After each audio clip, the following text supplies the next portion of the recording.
السلام عليكم ورحمة الله وبركاته. نحمده ونستعين على رسول النبي الكريم. أعوذ بالله من الشيطان الرجيم. بسم الله الرحمن الرحيم. الحمد لله رب العالمين الرحمن الرحيم مالك يوم الدين إياك نعبد وإياك نستعين اهدنا الصراط المستقيم صراط الذين أنعمت عليهم غير المغضوب عليهم ولا الضالين آمين. قال الله تعالى في شأن حبيبه إن الله وملائكته يصلون على النبي يا أيها الذين آمنوا صلوا عليه وسلموا تسليما. اللهم صل على سيدنا مولانا محمد وعلى آل صل على سيدنا مولانا محمد وصلوا عليه صلاة وسلام عليك يا سيدي يا رسول الله.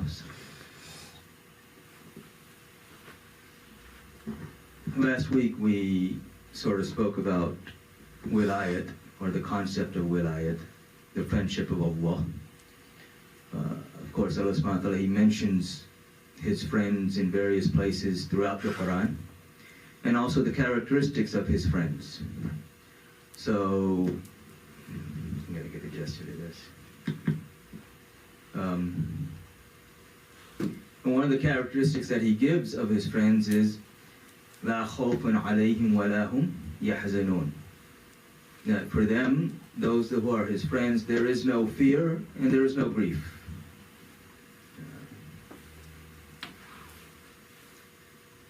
You know, it's like, why would you want to give your friend fear or grief? So Allah subhanahu wa ta'ala says, for them there is no fear, there is no grief. And we see this throughout the lives of the awliya Allah. You know, they only fear Allah.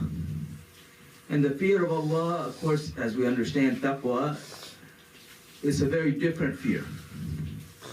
You know, taqwa is fearing to do anything that displeases your Lord. This is the basis of taqwa.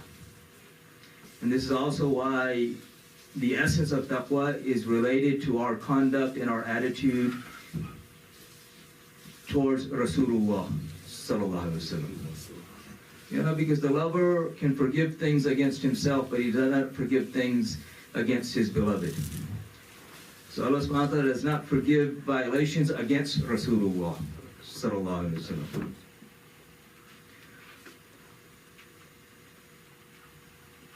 When we look at the concept of wilayat, and again, and this is coming more specifically towards Sayyid Abdul Qadir Jilani rahmatullah alayhi. You know, when we look at him, you know, he of course is that pinnacle of wilayat. So as we mentioned last time, he was born around 470 Hijri and passed around 561 Hijri. If you look at his lineage, from a bloodline, of course, his father is from the lineage of Imam Hassan alayhi salam, and his mother is from the lineage of Imam Hussein alayhi salam. From a spiritual line, you know, all of them are also contained in that. But, you know, he takes, you know, of course, his Sheikh, Abu Sayyid Mubarak, Mahdumi, rahmatullah alayh, and then going on back where we come to Junaid Baghdadi.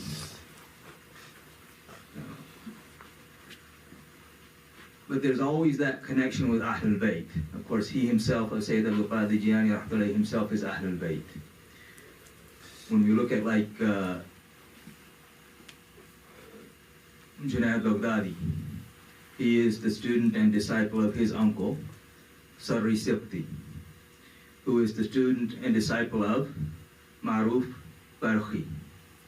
So Maruf Barkhi is interesting because he used to be Christian.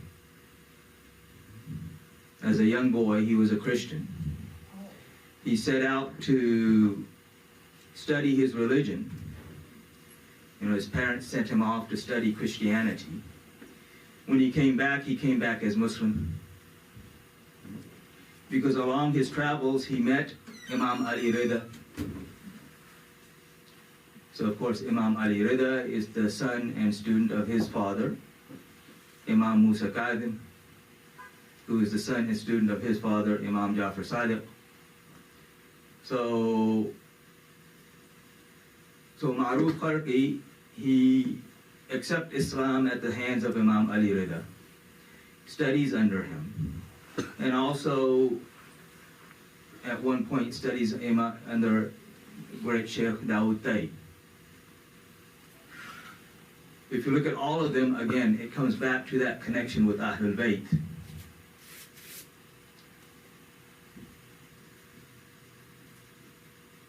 When we look at Syed Abdul Qadir Jilani again, specifically, he is one of those who is born awliyaullah.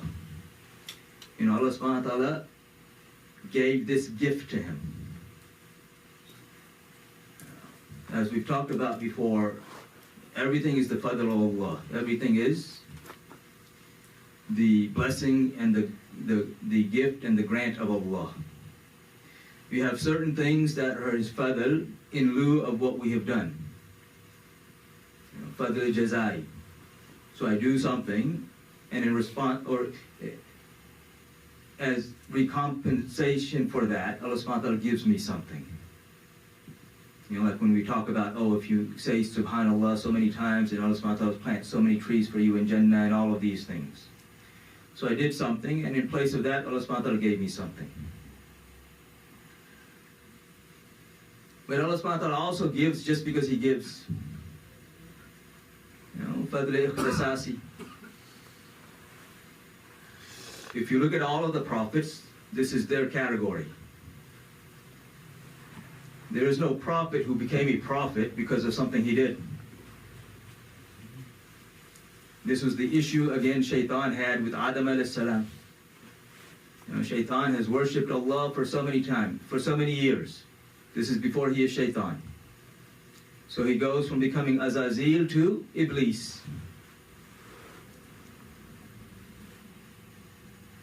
And then Allah subhanahu wa ta'ala creates Adam alayhi salam and commands all of the angels. And of course, Iblis is included in that command because he is Iblis. He has donned the cloak of the angels, even though he's not an angel. And what was his issue? He said, you know, look at everything I've done. He's done absolutely nothing. Ana khayrum min. This is one of the issues, or one of the ways Shaitan attacks those who try to practice Islam. And you start praying, start doing all of this, start doing additional things, and then that ego starts to come in, which destroys everything.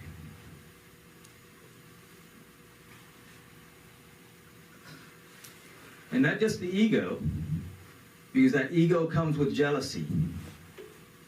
And when we look at Shaitan, this is the issue.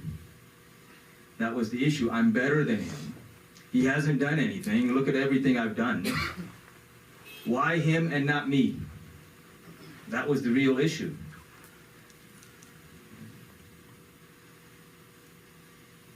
And we see this, you know, and this is from the beginning. And it will be there till the end.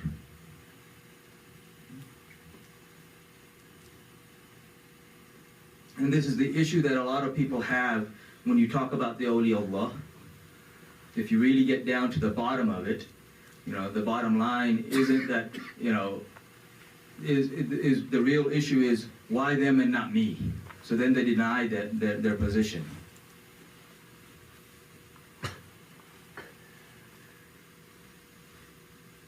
But when you look at these people, you know, those who are given this gift,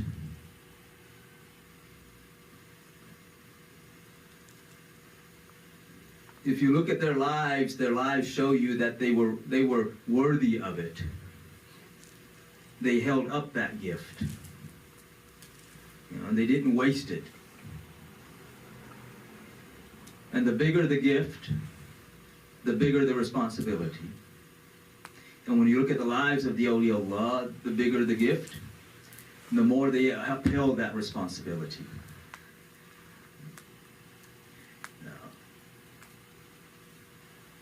Of course, the prophets are the prophets. When we look at Rasulullah sallallahu alaihi wasallam, he said that I have been tortured more than all of the other prophets.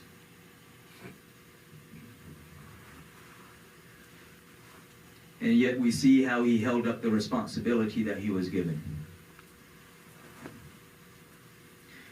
We look at Ahlul Bayt.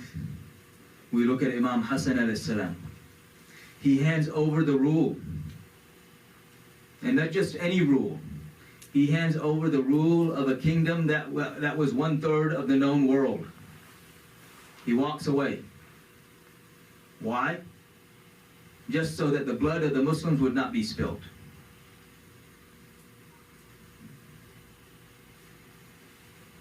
These days, rulers are willing to kill the whole world just for an extra inch of land. We look at Imam Hussein alayhi salam.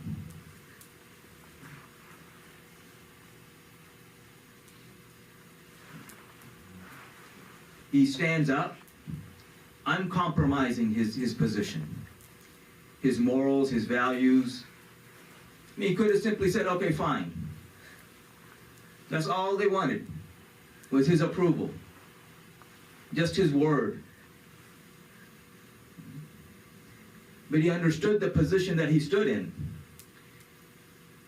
He was that true representative of Rasulullah sallallahu alaihi wasallam. And he's willing to sacrifice himself, not just himself, sacrifice his whole family. Just to stand up for what is right.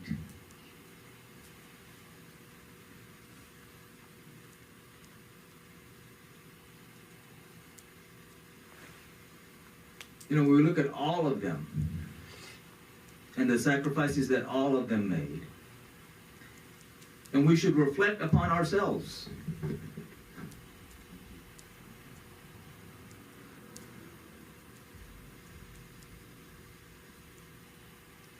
One is that we should be happy for them, that Allah subhanahu wa ta'ala granted them this gift.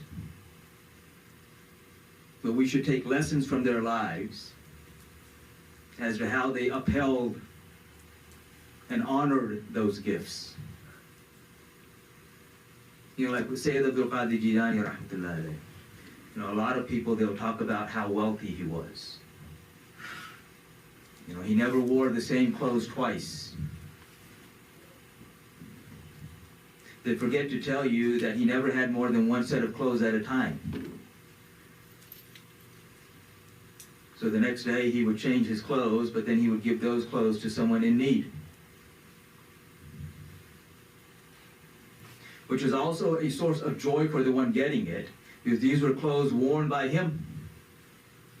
So this was an honor for the one who received it.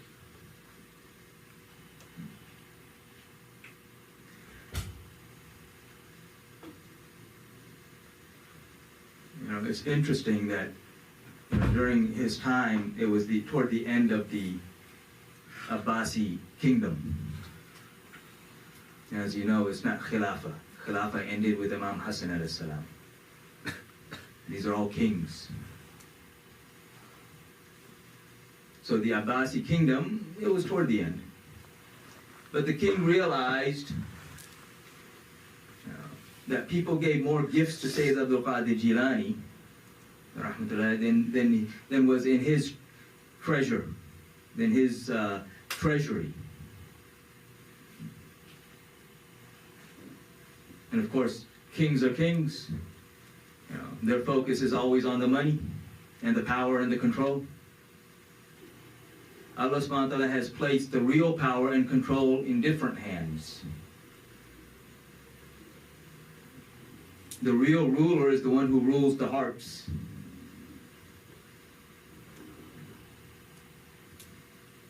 But again, you know, the king, and so the king always trying to find something to attack Abdul Qadir Jilani with.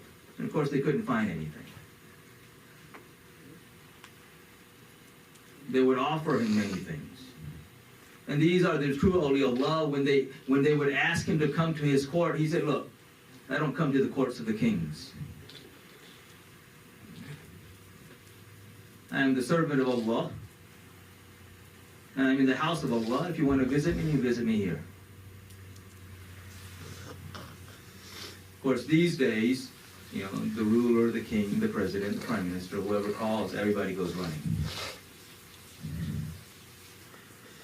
Because the servants of Allah, there are very few now. Self-service. You know, whatever we think that we can get some benefit, this worldly benefit from.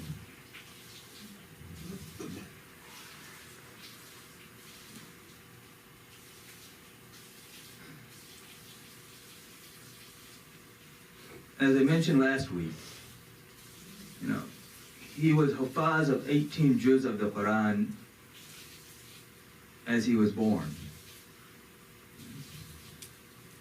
He completed the rest later. But again, these are gifts Allah subhanahu wa ta'ala gave him, but people don't talk about the difficulties he went through. You know, if you read his own writings and the writings of his sons, they will tell you, you know, when he started studying, his mother sends him to Baghdad. When you're a traveler and a student, money doesn't last very long. She gave him, 40 gold coins. And I'm not going to go into the story of the thieves that wanted to rob them. But of course, how long is that going to last? Eventually it ran out. And plus, these are people who are very generous with their money. Allah subhanahu wa ta'ala talks about them in the Quran, that they give even when they themselves are in need. وَيَطْعِمُونَ الطَّعَامَ عَلَى حُبِّهِ مِسْكِينًا وَيَتِيمًا وَأَسِيرًا. That they feed the poor, the orphans, and the captives, even when they themselves are in need. It's easy to give when you have plenty. It's a whole different thing to give when you know that this is the only thing you have to eat. And that by giving, you yourself will go hungry.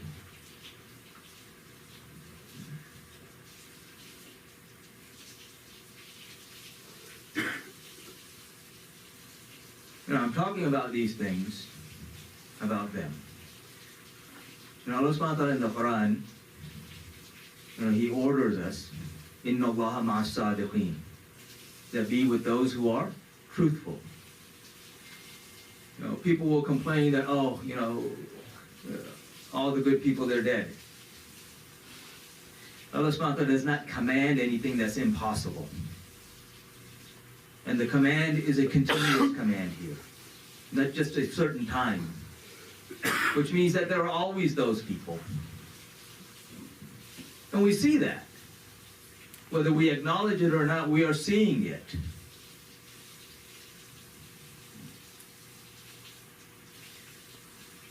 But it's easier to deny everything and then keep doing what we're doing.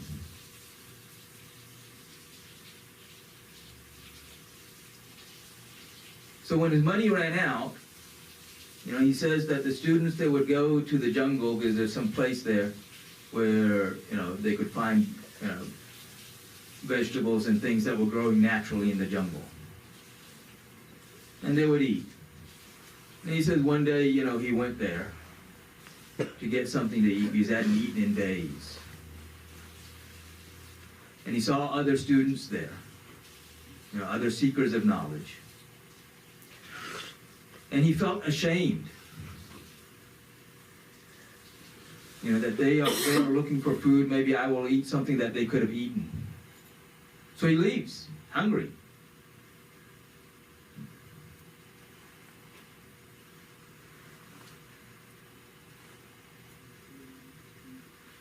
And this wasn't a one-time occurrence. These were repetitive things that happened in his life. constantly giving sacrifice.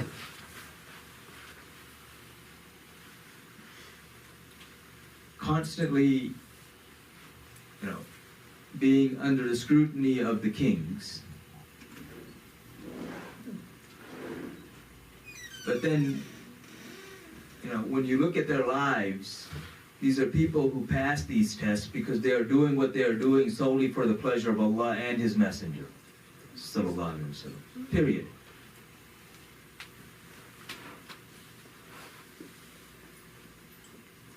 إنما نطعمكم لوجه الله لا نريد منكم جزاء ولا شكورا, which is the next verse in Surah Insan there. He mentions them feeding those even though they themselves are in need. And what do they say when they feed them? We do this for the face of Allah, for the pleasure of Allah. We don't even want to thank you from you. That's it. And they don't say that to them, but this is their intention and their attitudes. These days, you do something for somebody, you didn't even thank me.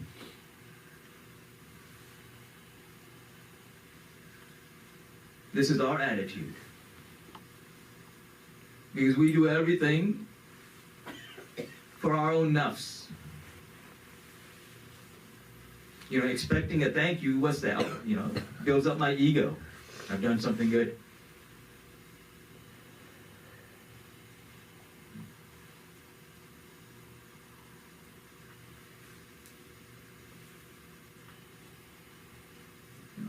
So when we look at these people again, it's interesting, like with Syed Abdul Qadir Jilani, he is considered by all of the awliya as their leader.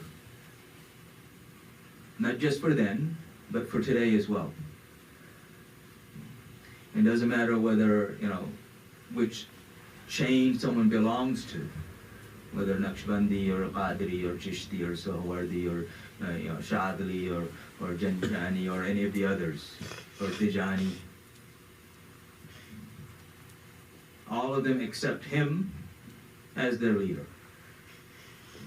Because they understand that there's no wali Allah, there's no one who is certified as a friend of Allah unless he has the certification of Syed Abdul Qadir Jilani. This is the system that Allah subhanahu wa ta'ala has created. It's interesting. This past Sunday in the class we were talking about the Umrah. There's some brothers that are going to be going. And when Hajj time comes, we talk about the Hajj. But if you look at all the arkan or the rites of the Hajj, or the Umrah, and in fact, all of the ritual ibadah, worship that we do, everything is connected to someone that Allah subhanahu wa ta'ala loved. We worship Allah, but Allah subhanahu wa ta'ala does not allow us to forget the ones that He loves. Simplest example of this, Safa and Marwa. It's interesting. This is the sunnah of the wife of Ibrahim alayhi salam, the mother of Ismail alayhi salam, the great-great-grandmother of Rasulullah sallallahu alaihi wasallam, Bibi Hajara, salamullah alayha. This is her sunnah. Yet even her husband is commanded to practice her sunnah. Her son, her whole lineage, all of the believers. So when we're running between Safa and Marwa, this is the ibadah of Allah, this is the worship of Allah, but we don't forget her because we're following her sunnah. Because her connection to Allah,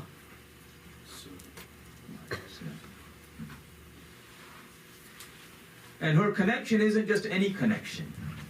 Again, her connection is directly connected to Rasulullah sallallahu alaihi wasallam.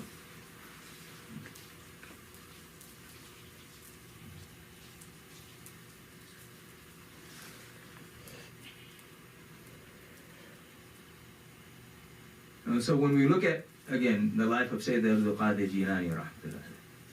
You know, we look at a man who fulfilled the obligations and didn't just fulfill his obligations, but went beyond those obligations. He fulfilled the rights of being given that position, where he says that the necks of all the awliya Allah are under my feet. This is his maqam. This is his position. But we see a man who struggled for knowledge, who attained that knowledge, and fulfilled the rights of that knowledge. You know, a lot of us these days, we have that attitude of, you know, ignorance is bliss. You know, if I know something, then I got to practice it. We will not just be asked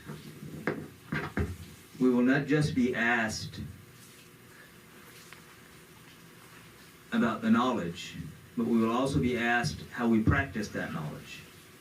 And part of the knowledge is also knowing what you're supposed to know. You know, so simply saying, oh, I didn't know, doesn't work.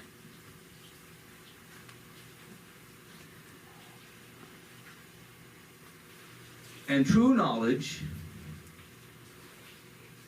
you know, because Shaitan has a lot of knowledge.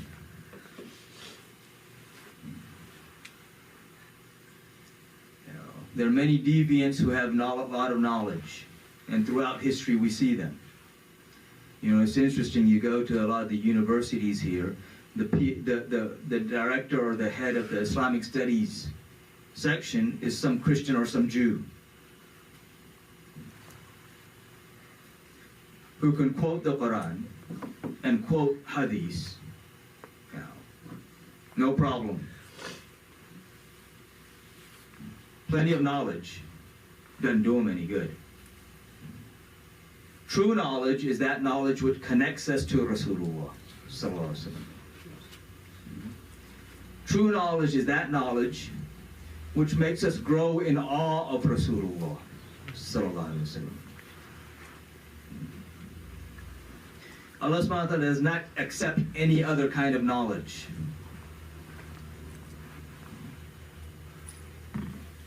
True knowledge, the foundation of true knowledge is the love of Allah and His Messenger sallallahu alaihi wasallam.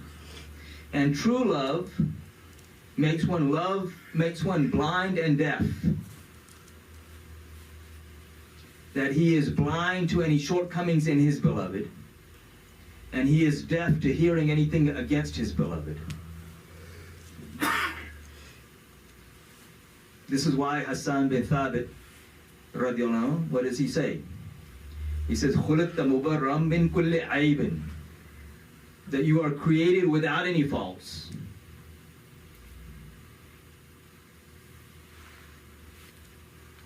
كَأَنَّكَ قَدْ خُلِقْتَ كَمَا تَشَاءُ, as if you were created the way you wanted to be created. I mean, we don't ponder over that statement. As if you were created the way you wanted to be created. If Allah subhanahu wa ta'ala gave you the choice to be created the way you wanted to be created, are you going to have any shortcomings? Are you going to have any faults, any weaknesses?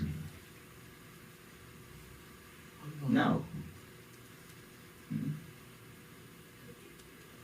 And these are statements that he made in front of Rasulullah sallallahu alaihi wasallam, which means that they were certified by Rasulullah sallallahu alaihi wasallam. So again, when we look at Syed Abdul Qadir Jilani rahmatullah, we look at someone who had true knowledge, truly connected to Rasulullah sallallahu alaihi wasallam, never seeing any fault in him or being able to listen to anything against him. And I say this, and a lot of people wonder, who says anything against him? And I'm not talking about the non-Muslims.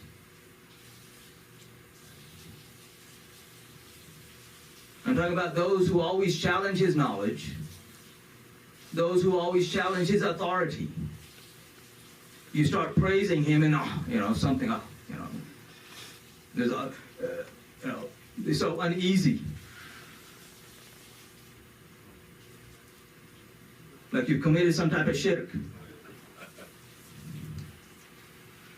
Allah is the creator of Rasulullah sallallahu alaihi wasallam.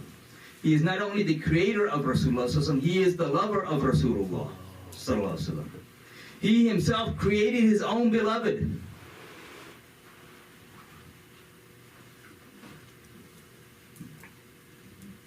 Is he going to place any faults or shortcomings or any weaknesses within his beloved?